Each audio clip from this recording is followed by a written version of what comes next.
Perang Pandan, ritual yang digelar untuk menghormati Dewa Perang Indra.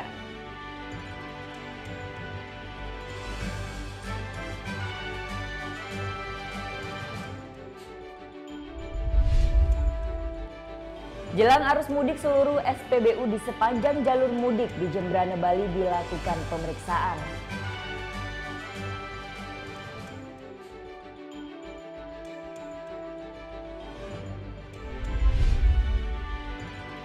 Seorang ABK kapal ikan asal Lamongan, Jawa Timur diduga hilang tenggelam di perairan pantai Kedonganan.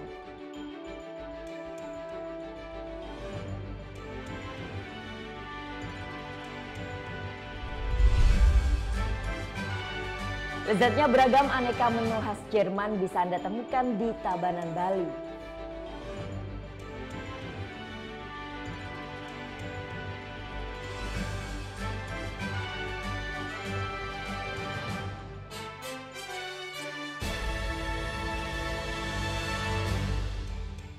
Om Swastiastu. Halo selamat pagi pemirsa, Net Bali kembali hadir menyapa Anda pagi ini. Selama 1 jam ke depan kita akan membawakan sajian berita terhangat dan inspiratif. Desa Tenganan Pengringsingan di Bali punya ritual unik bernama Perang Pandan. Dalam ritual ini para pemuda desa akan bertarung dengan menggunakan pandan berduri sebagai senjata utamanya. Dan ritual ini dipersembahkan untuk menghormati Dewa Perang Indra.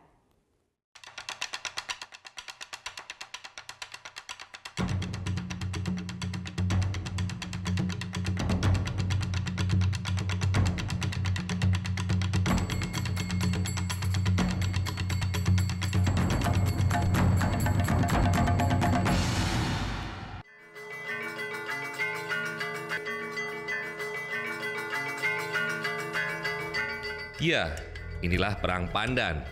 Mungkin terlihat sedikit menyeramkan, tapi budaya ini justru mempersatukan pemuda di Desa Tenganan Pengringsingan, Bali.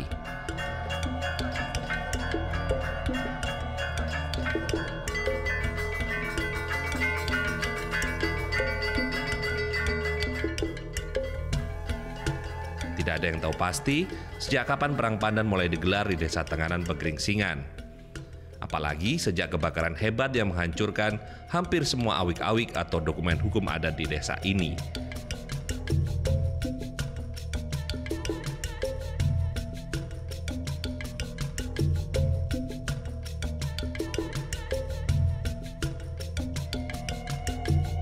Perang Pandan dipercaya adalah ritual yang dipersembahkan untuk Dewa Perang Indra.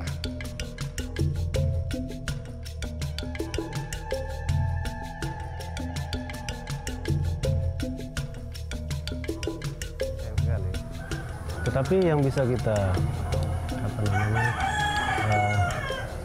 gali dari perjalanan Perang Pandan ini, mengingat bahwa Desa Tenganan Pengringsingan ini kan beragama Hindu, menganut sekte Indra, di mana Dewa Indra itu kita hormati sebagai Dewa Perang, di samping beliau kita hormati juga sebagai Dewa Kemakmuran, seperti itu.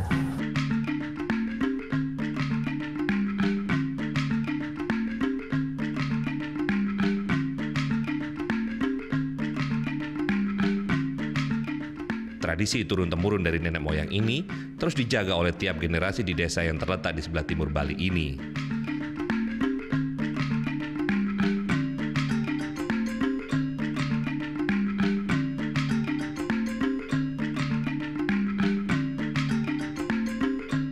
Seperti Putu Soni Astika, pemuda Desa Tenganan Pengringsingan ini selalu bersemangat untuk berpartisipasi dalam Perang Pandan.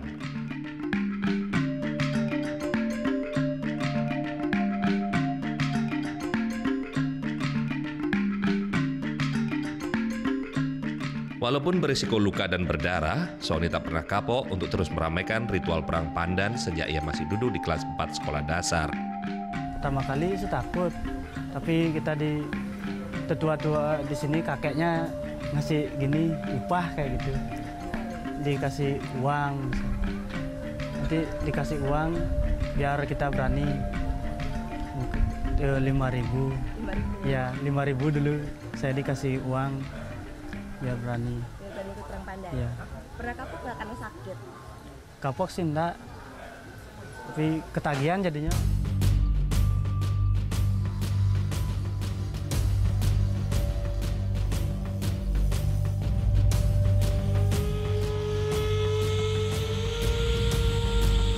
Setiap pemuda atau teruna desa Pegeringsingan yang akan berpartisipasi sedari pagi sudah menyiapkan diri.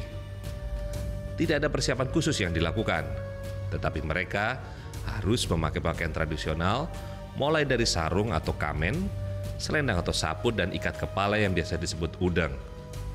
Dan tentu saja menyiapkan pandan sebagai senjata utama.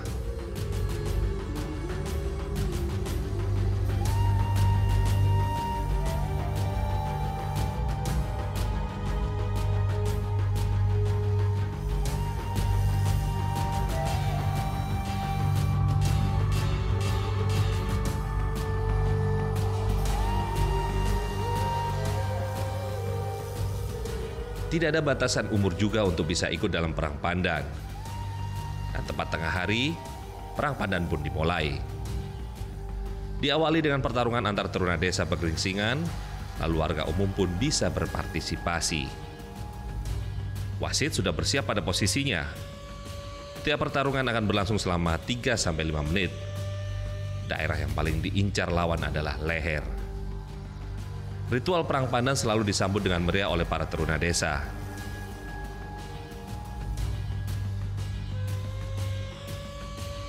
Setiap tahunnya para teruna atau pemuda dari desa Tenganan Pegeringsingan selalu menyambut antusias diadakannya perang pandan ini. Selain untuk memberikan kebanggaan pada diri mereka sendiri dan juga keluarga mereka, disinilah mereka juga belajar tentang kebersamaan.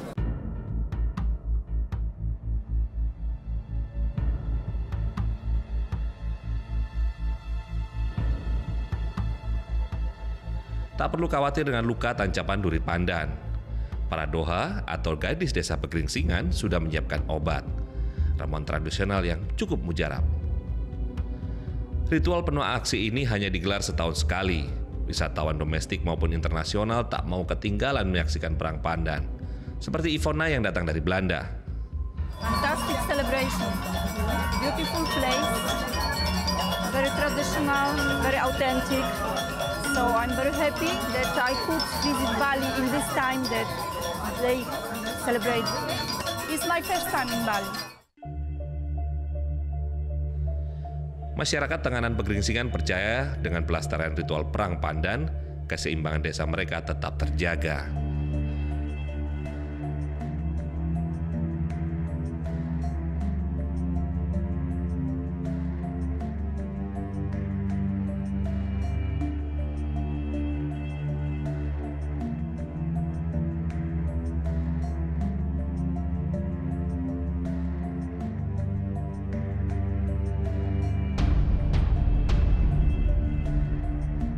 Ritual perang pandan akan diakhiri dengan para gadis desa bermain ayunan raksasa yang telah disucikan.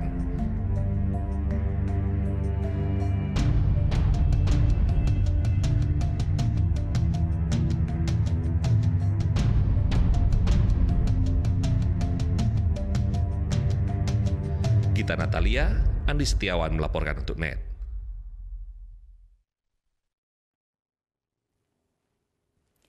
Sesaat lagi kita akan ikuti upacara ngedeblak, ritual upacara untuk meminta agar terhindar dari segala mara bahaya. Jadi tetap di NET Bali.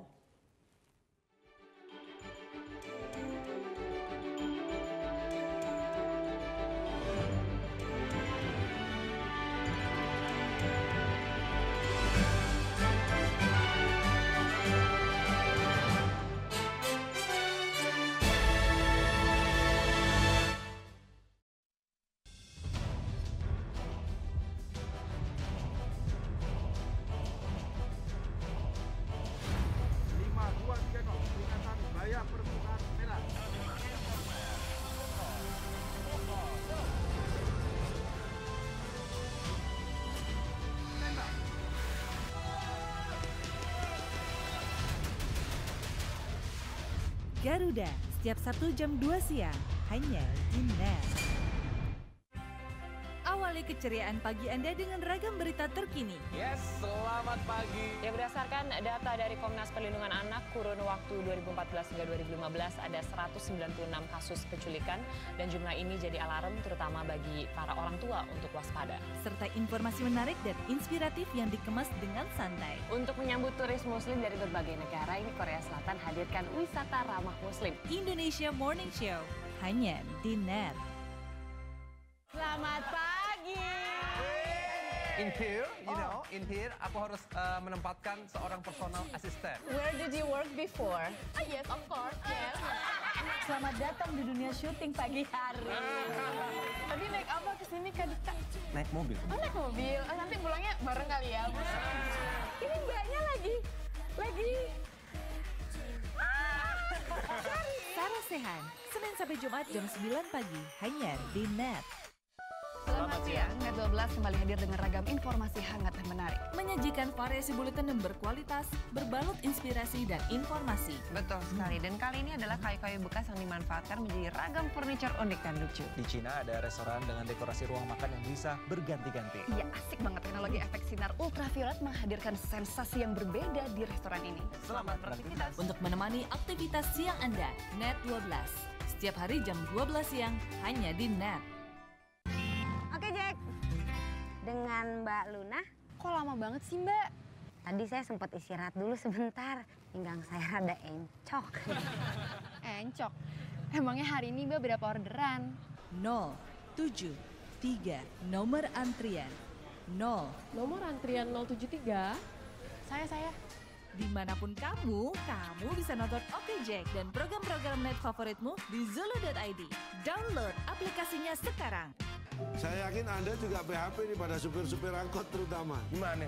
Bang, nanti turun depan ya. Begitu berhenti, set, Anda turunnya samping.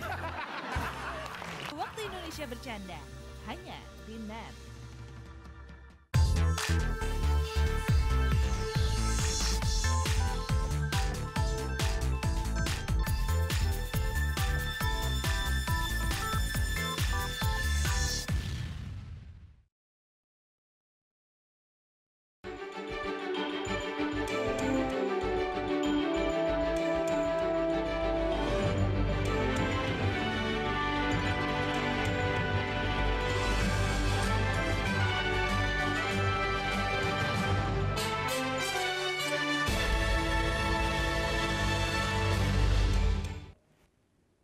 Ya, menghadapi cuaca saat ini yang tidak bersahabat, selain menyebabkan kesehatan yang mulai terganggu, bencana alam seperti banjir dan tanah longsor pun sering terjadi di mana-mana.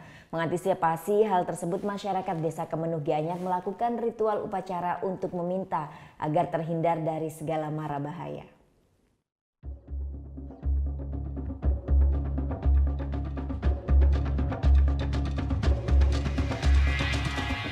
Ada berbagai macam ritual dan tradisi upacara yang diselenggarakan oleh umat Hindu di Bali sesuai dengan keyakinannya.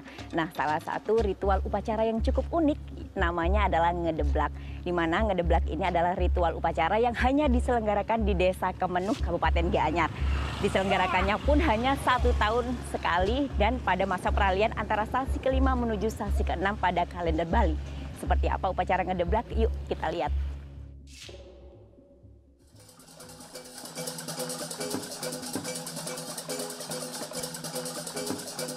Ya, namanya upacara ngedeblak. Berasal dari kata ngeblak yang berarti membuka lembaran baru. Upacara ini dilakukan di setiap Kajeng Kliwon menjelang peralihan sasi ke-5 dan sasi ke-6 pada perhitungan kalender Bali. Satu-satunya desa yang menjalankan ritual upacara ini adalah Desa Kemenuh Gianyar, Bali. Dilakukan secara turun-temurun, masyarakat Desa Kemenuh percaya dengan diselenggarakannya upacara ngedeblak, Tuhan akan melindungi mereka dari mara bahaya yang banyak terjadi pada peralihan musim seperti saat ini. Ngedeblak itu artinya kita menyeimbangkan alam semesta, kemudian terhadap pawongan juga, terhadap tumbuh-tumbuhan yang ada di alam semesta ini, adalah untuk melestarikan, di samping melestarikan budaya juga menyeimbangkan makrokosmos dan mikrokosmos. Tepat pukul 12 siang memasuki waktu ibadah bagi umat Hindu, upacara ini pun dimulai dengan sembahyang bersama di pura dalam desa.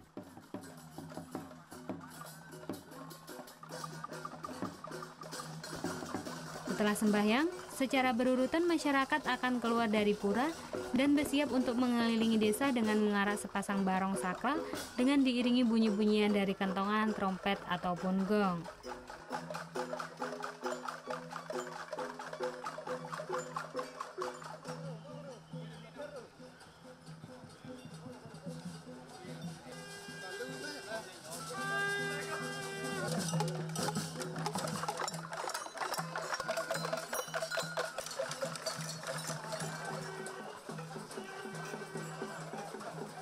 Nantinya di setiap persimpangan jalan mereka akan berhenti sejenak untuk menghaturkan puji-pujian guna menetralisir roh negatif dan sebagai bentuk pembersihan alam. Uniknya, pada upacara ngedeblak ini, kaum laki-laki baik anak-anak maupun dewasa harus berdandan mengenakan riasan wajah yang seram dan menakutkan guna menakut-nakuti buta kala yang dianggap memberi energi negatif di bumi.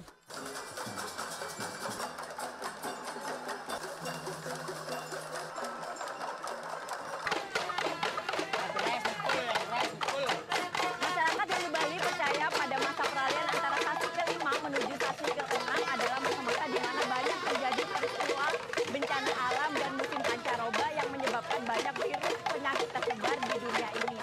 Dan dengan membunyikan bunyi-bunyian seperti ini mengelilingi desa memakai pakaian yang unik, mereka percaya bahwa ide Sayur Wijiwaksa akan melindungi masyarakat sehingga terbebas dari bencana alam dan terbebas dari virus-virus penyakit.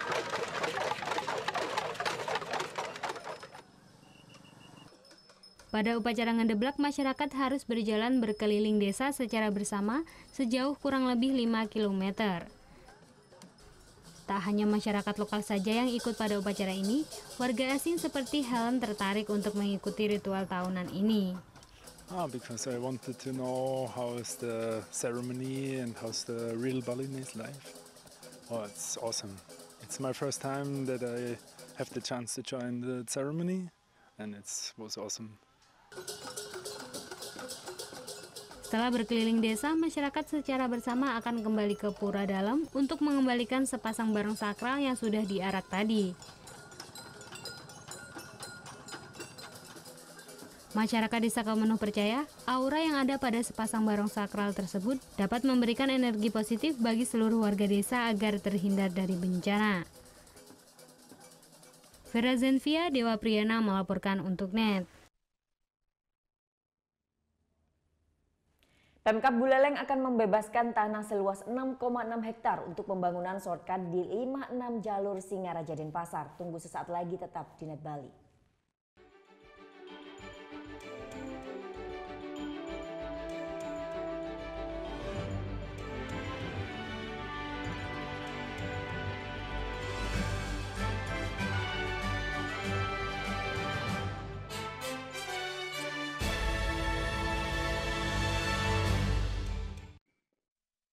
Bagaimana anak-anak? Ada yang tahu? Anime. Gosip Indonesia.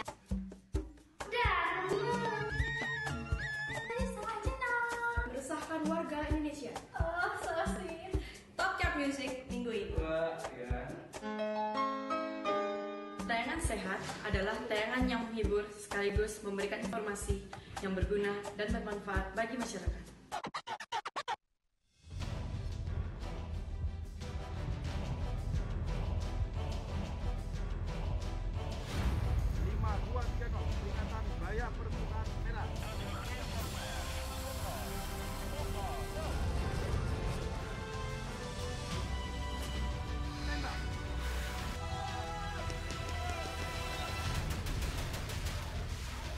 Garuda, setiap Sabtu jam 2 siang, hanya di NET.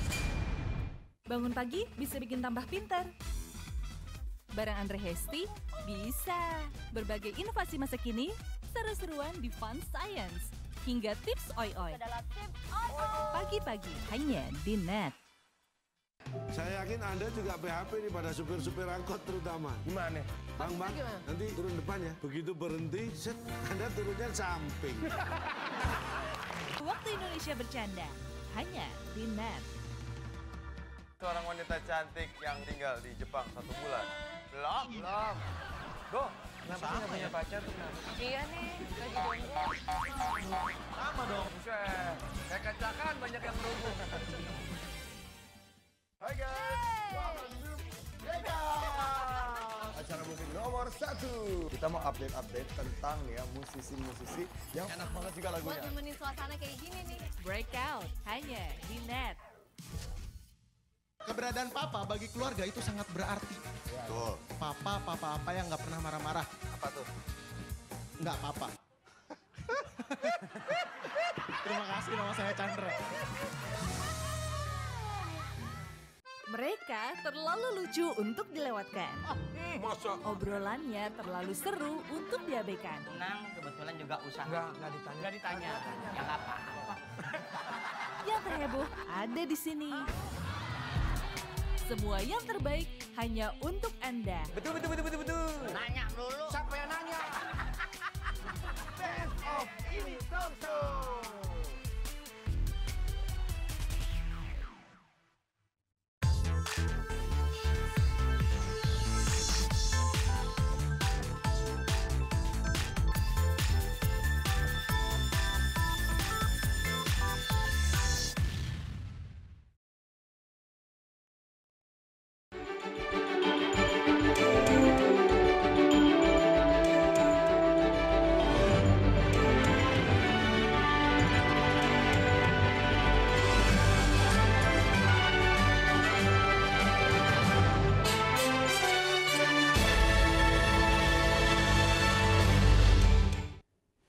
Kembali di Net Bali, Pemkab Buleleng akan membebaskan tanah seluas 6,6 hektar untuk pembangunan shortcut di 56 jalur Singaraja Denpasar, tepatnya di Desa Wanagiri.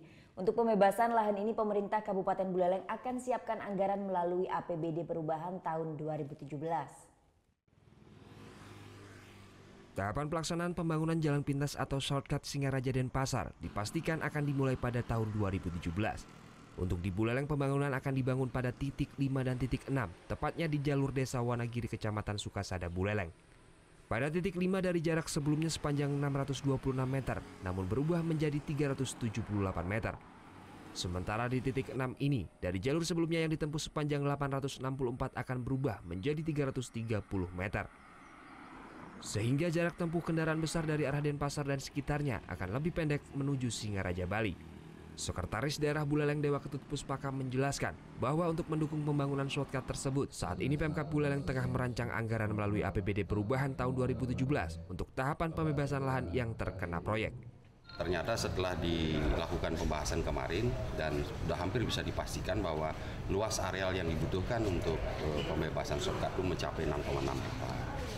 Ya inilah kita akan mengkalkulasi dari 6,6 hektar ini berapa kebutuhannya. Ya tentunya nanti di perubahan anggaran ini kita akan mentabulasi secara konkret berapa sih anggaran yang memang nanti bisa dimanfaatkan untuk mensupport kebutuhan-kebutuhan program kegiatan yang nanti ditapasang di perubahan anggaran. Dari jumlah luas lahan yang terdampak shortcut tersebut akan menelan anggaran sebesar 20 miliar rupiah. Langkah Pemkab Buleleng memasang anggaran untuk pemanfaatan pembesaran lahan merupakan bentuk komitmen Pemkab Buleleng dalam mendukung secara penuh pembangunan jalan shortcut titik 5 dan titik 6. Namun pemerintah Kabupaten Buleleng tetap melakukan koordinasi dengan pemerintah Provinsi Bali untuk dukungan dalam hal pembebasan lahan. Putu Wijana melaporkan untuk NET.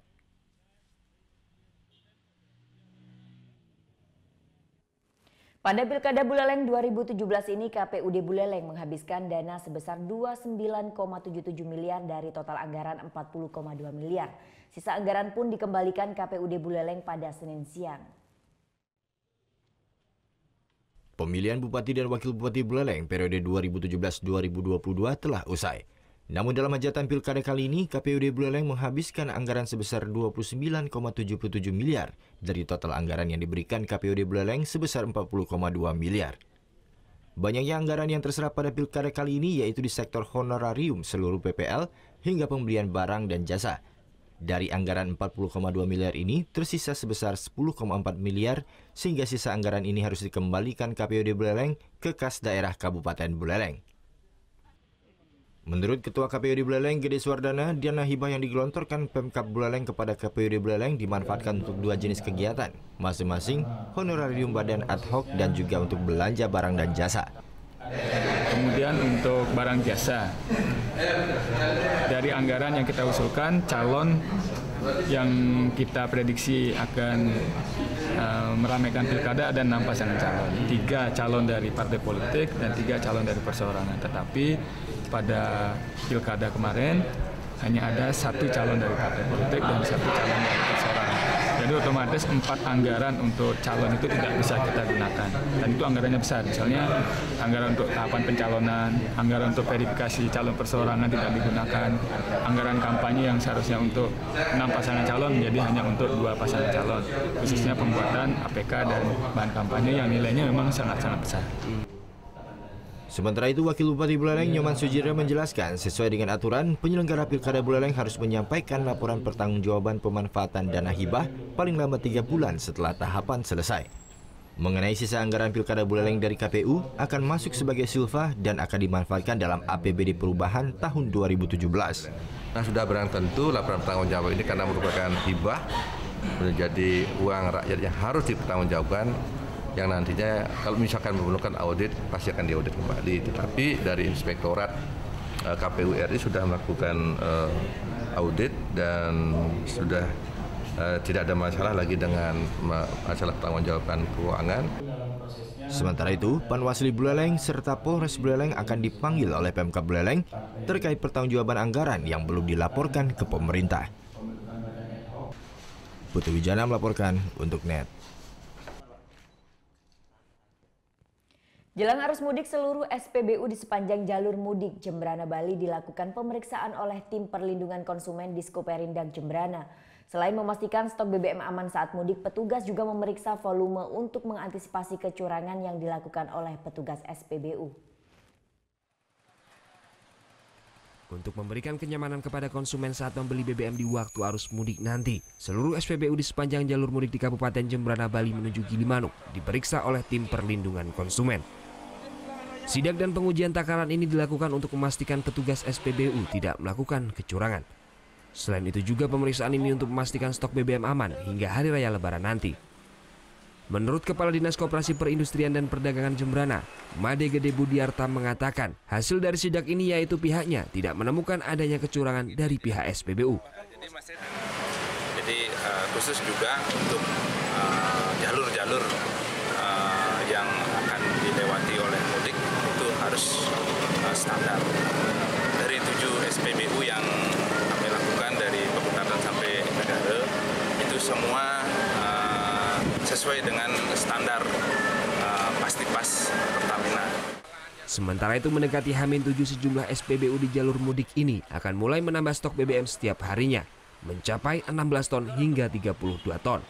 Kita di SPBU 548213 sudah mempersiapkan dari jauh-jauh hari sebelumnya.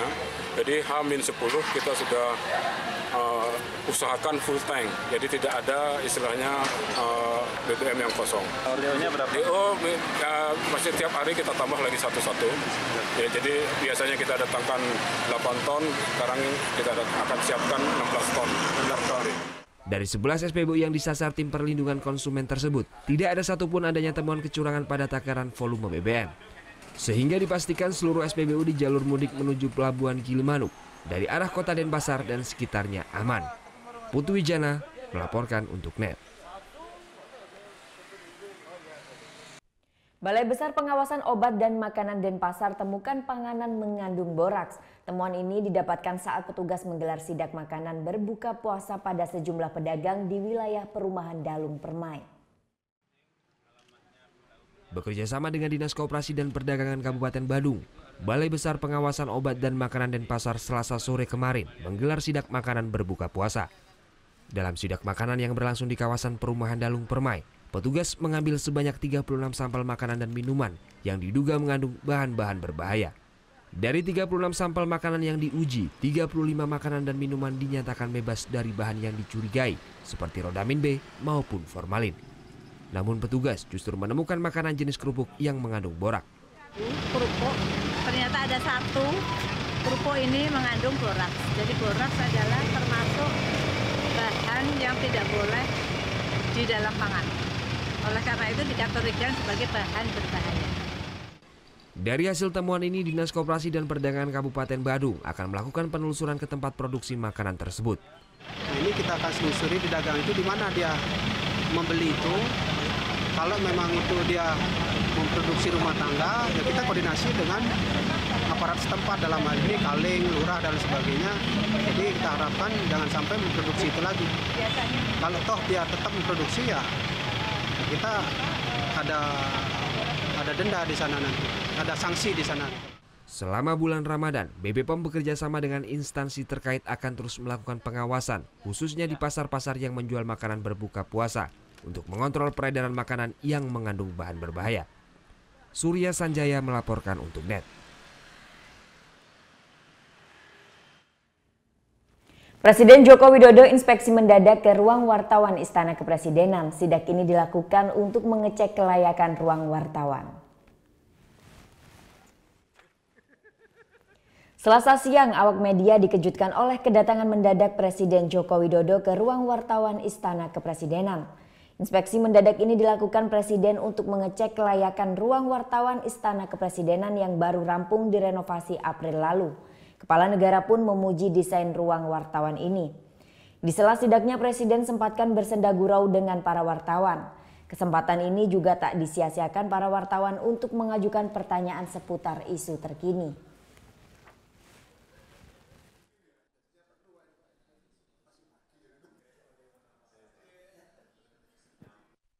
Seorang ABK kapal ikan asal Lamongan, Jawa Timur diduga hilang tenggelam di perairan pantai Kedonganan. Tunggu liputannya saat lagi, tetap di NET Bali.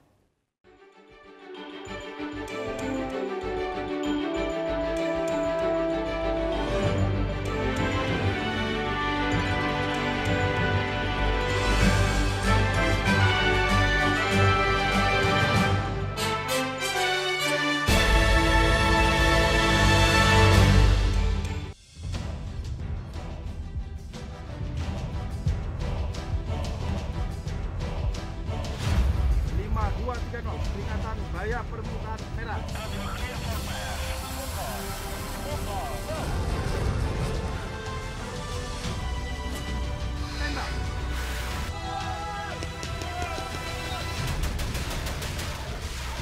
Garuda, setiap Sabtu jam 2 siang, hanya di NET. Bangun pagi bisa bikin tambah pintar. Bareng Andre Hesti, bisa. Berbagai inovasi masa kini, seru-seruan di Fun Science, hingga tips oi-oi. Pagi-pagi hanya di NET.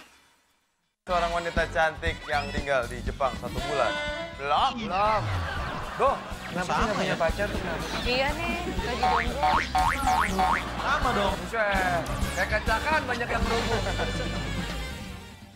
Hai guys, welcome to Breakout, acara musik nomor 1. Kita mau update tentang nih ya musisi-musisi yang enak banget juga lagunya. Buat nemenin suasana kayak gini nih. Breakout hanya di NET. Saya yakin Anda juga PHP nih pada supir-supir angkot terutama. Gimana? Bang, nanti turun depan ya. Begitu berhenti, set, Anda turunnya samping. Waktu Indonesia bercanda hanya di NET. Keberadaan papa bagi keluarga itu sangat berarti. Betul. Papa apa yang nggak pernah marah-marah. Apa tuh? Nggak apa-apa.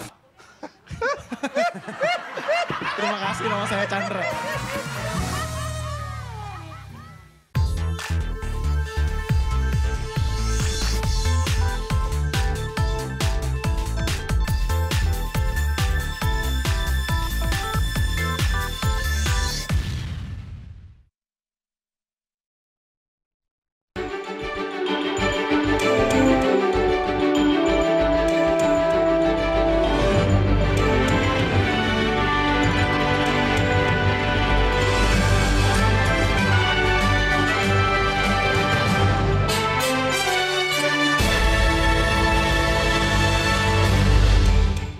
Seorang ABK kapal ikan asal Lamongan, Jawa Timur diduga hilang tenggelam di perairan pantai Kedonganan.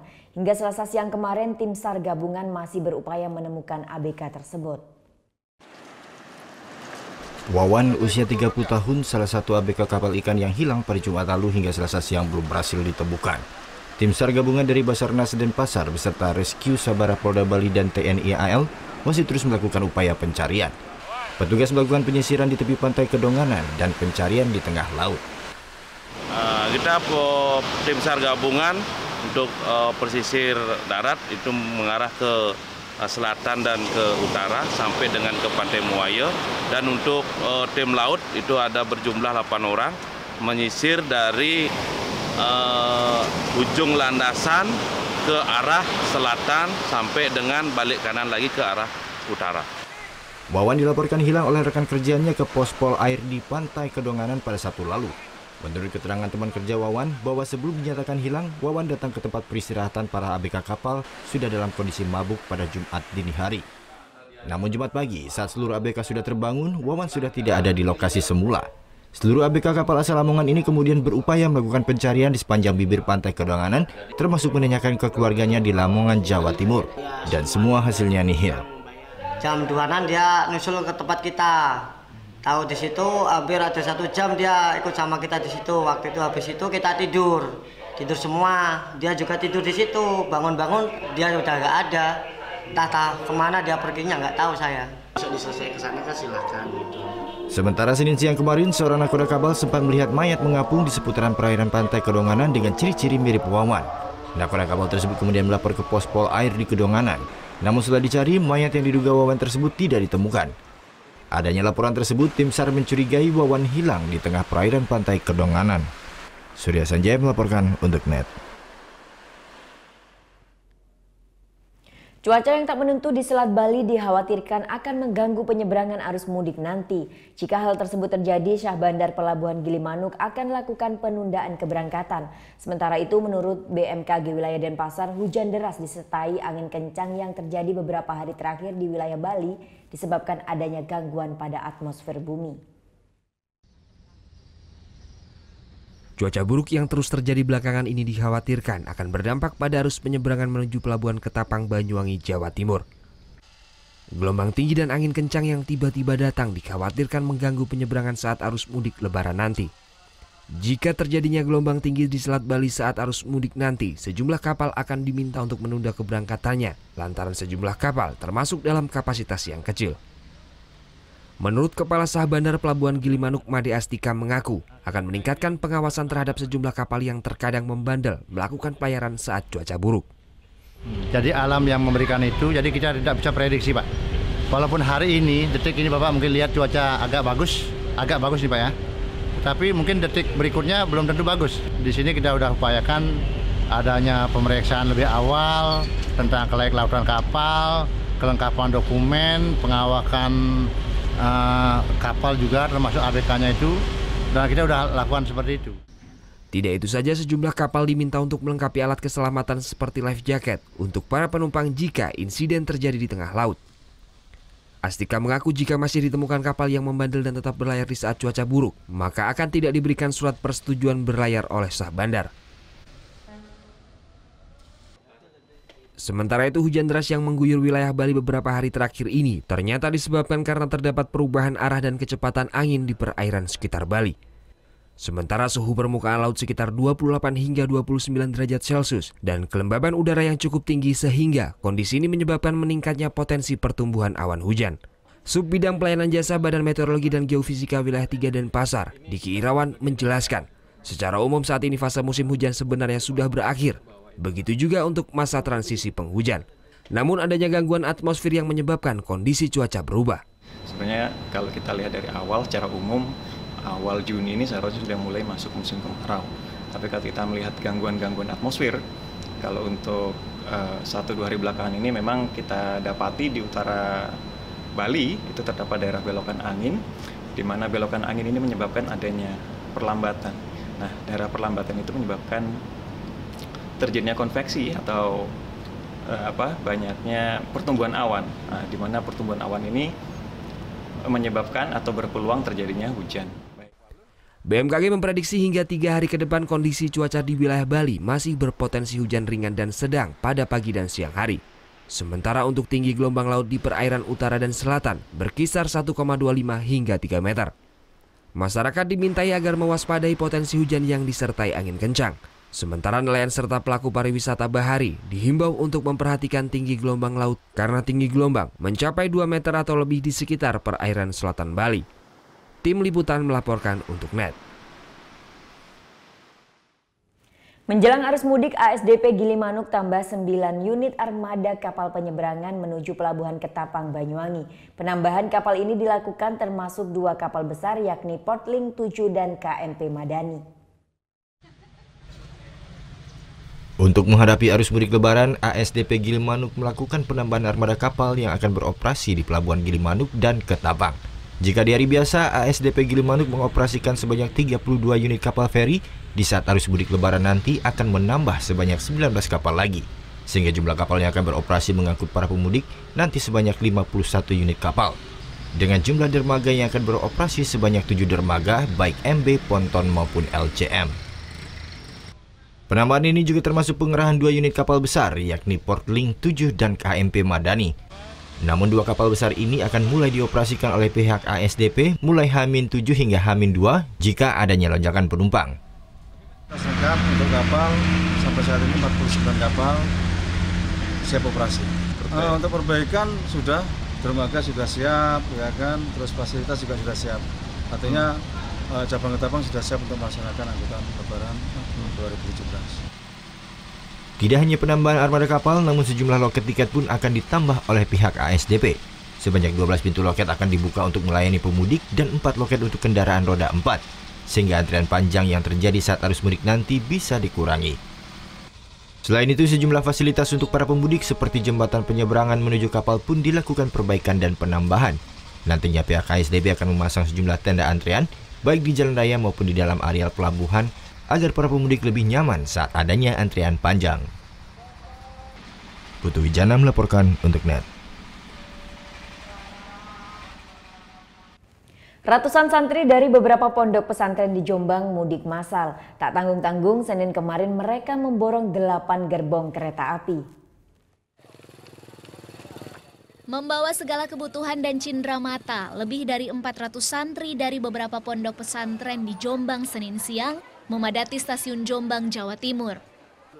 Ratusan santri ini sengaja mudik lebih awal karena ingin berada di rumah lebih lama.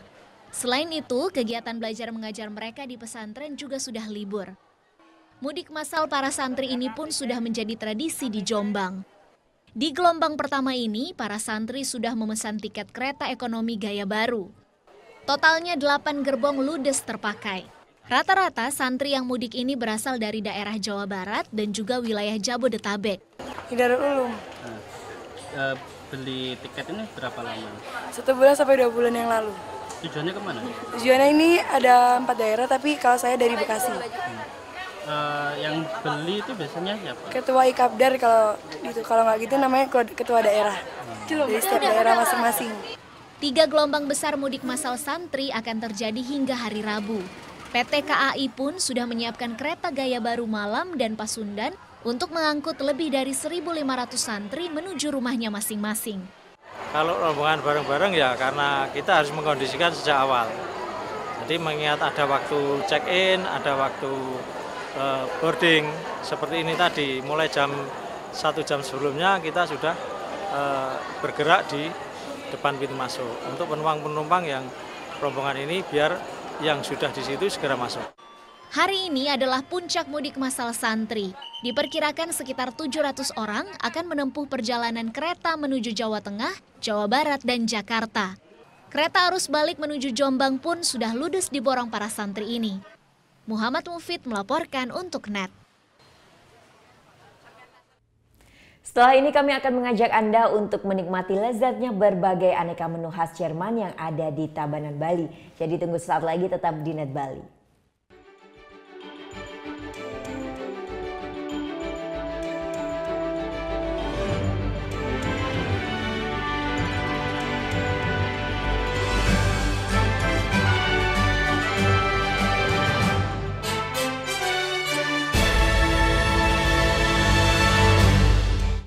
Bangun pagi bisa bikin tambah pintar. Bareng Andre Hesti bisa. Berbagai inovasi masa kini, seru-seruan di Fun Science, hingga tips oi-oi. Pagi-pagi hanya di NET. Seorang wanita cantik yang tinggal di Jepang 1 bulan. Belum. Go, kenapa nggak punya pacar? Iya nih, lagi jomblo. Sama dong. Buset, kayak kacakan banyak yang berhubung.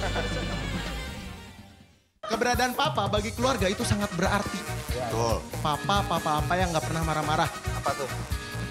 Nggak apa-apa. Terima kasih, nama saya Chandra. Saya yakin Anda juga PHP nih pada supir-supir angkot terutama. Gimana? Bang, nanti turun depan ya. Begitu berhenti, set, Anda turunnya samping. Waktu Indonesia bercanda, hanya di NET. Hai guys, welcome to Vegas, acara musik nomor 1. Kita mau update tentang ya musisi-musisi yang enak banget juga lagunya. Buat nemenin suasana kayak gini nih. Breakout, hanya di NET.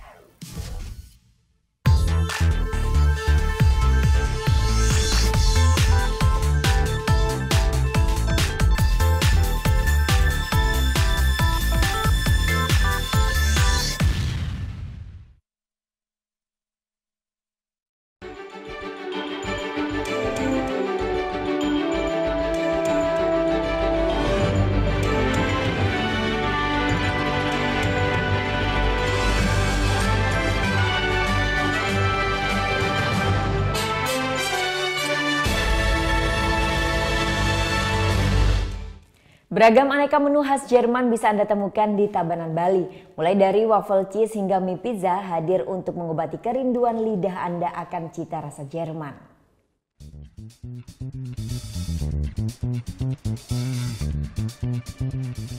Bagi yang belum bisa mencicip aneka menu dari Jerman di negara asalnya, jangan bersedih. Cafe Up and Down di Tabanan Bali menyajikannya untuk Anda setiap saat. Salah satunya adalah waffle cheese. Wafelnya agak tebal dan empuk, lalu diisi dengan keju yang meleleh. Kalau bosan dengan menu bercita rasa manis, ada juga menu asin, di antaranya Jerman mie pizza. Mie telur yang dimasak dengan sayuran serta jagung manis, lengkap dengan bumbu rempah-rempahnya. Campuran mie ini kemudian didiamkan hingga mengering, lalu taburkan keju dan bubuk lada hitam. Jerman mie pizza siap menggoyang lidah Anda. Bagi yang ingin merasakan mie pizza berkuah, juga ada. Menu khas Jerman tak banyak ditawarkan di tempat makan lainnya. Inilah keunikan yang membuat pelanggan datang ke tempat ini. Tempat ini unik ya, jadi memang khasnya menunya menu-menu Jerman. Jadi kita bisa coba menu mie Jerman dan ada tadi kita coba juga mie pizza Jerman, itu unik sekali. Dan yang waffle itu info dari pemiliknya katanya kalau di Jerman cuma bisa didapat pas bulan Desember aja. Sedangkan bagi si pemilik, kedekatan dan kecintaannya terhadap budaya Jerman yang membuatnya gemar menyajikan aneka menu khas negara tersebut. Konsep kenapa saya memilih konsep Jerman? Pertama, saya sangat suka dengan kebudayaannya, dan kedua itu saya juga mempunyai keluarga dari Jerman juga, dan saya berpikir kenapa tidak menggabungkan kebudayaan tersebut dengan kebudayaan Indonesia, dan kebetulan juga keluarga saya juga sangat cinta Indonesia. Maka dari itu makanya saya berpikir kenapa enggak kita coba angkat untuk konsep tersebut. Aneka menu khas Jerman dijual mulai dari harga Rp12.000 hingga Rp40.000 per porsi. Surya Sanjaya melaporkan untuk NET. Sementara itu di New York, pameran aneka kreasi kue tart kembali digelar. Di sini para koki pastry hingga pembuat kue amatir berlomba membuat kue dengan bentuk bunga, toko kartun hingga sepasang sepatu boots. Semuanya bertema besar Broadway musical.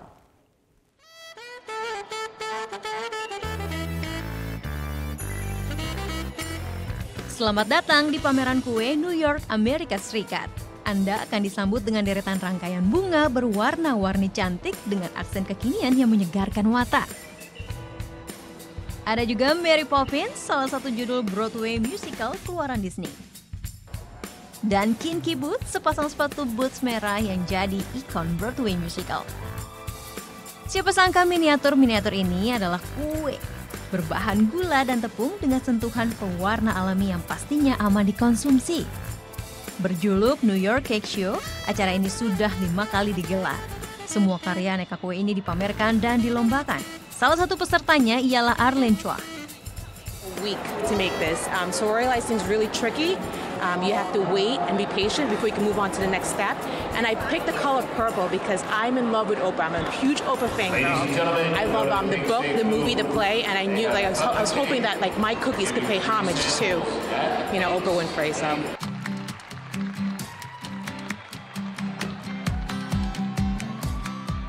Dalam acara ini, kue cantik karya Ashley Holt berhasil didaulat sebagai kue terbaik.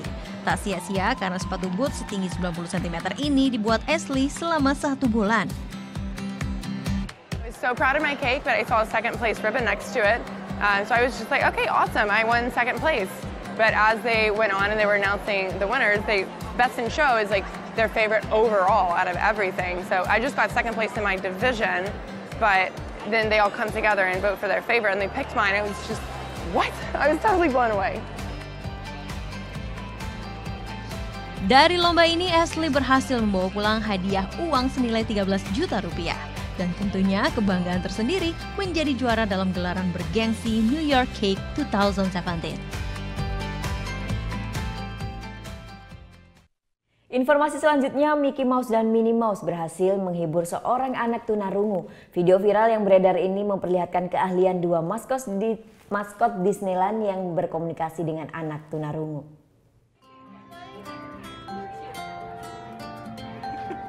Anak lelaki yang mengidap tunarungu ini dihibur oleh aksi Mickey Mouse dan Minnie Mouse. Ia terkejut karena tokoh kartun kesukaannya ini ternyata bisa merespon bahasa isyarat yang ia gunakan. Lewat bahasa isyarat, Mickey dan Minnie mengatakan, "It's nice to meet you." Dua maskot Disneyland ini pun mendapat pelukan hangat dari anak ini. Aksi Mickey Mouse dan Minnie Mouse ini menarik perhatian pengguna media sosial. Ya, informasi tadi sekaligus mengakhiri Net Bali hari ini. Kini Anda dapat mengakses NetZ, portal berita referensi Anda di www.netz.id. Dan saksikan kembali tayangan hari ini di YouTube channel kami www.youtube.com/netbali. Tentunya jangan lupa subscribe. Saya Vera Zenvia, matur suksma dan selamat beraktivitas. Om Santi Santi Santi Om.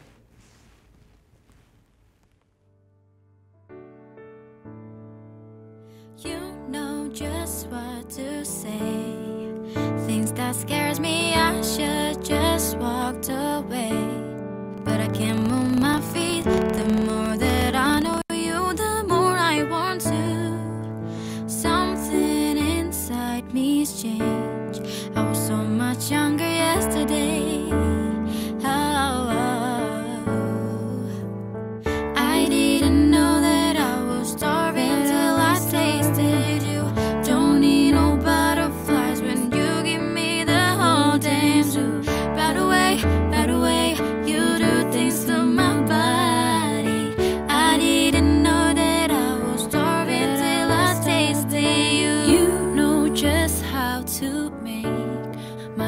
Beat faster, emotional earthquake. Bring on disaster. You hit me head on, got me weak in my knees. You something inside me's changed. I was so much younger yesterday. So much younger yesterday. I didn't know that I was starving.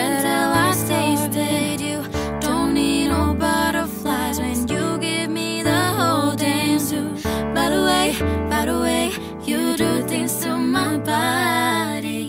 I didn't know that I was starving till I tasted you. I didn't till I tasted you. Don't need it, give me the whole damn zoo. By the way, you do things to my body. I didn't know that I was starving till I tasted you.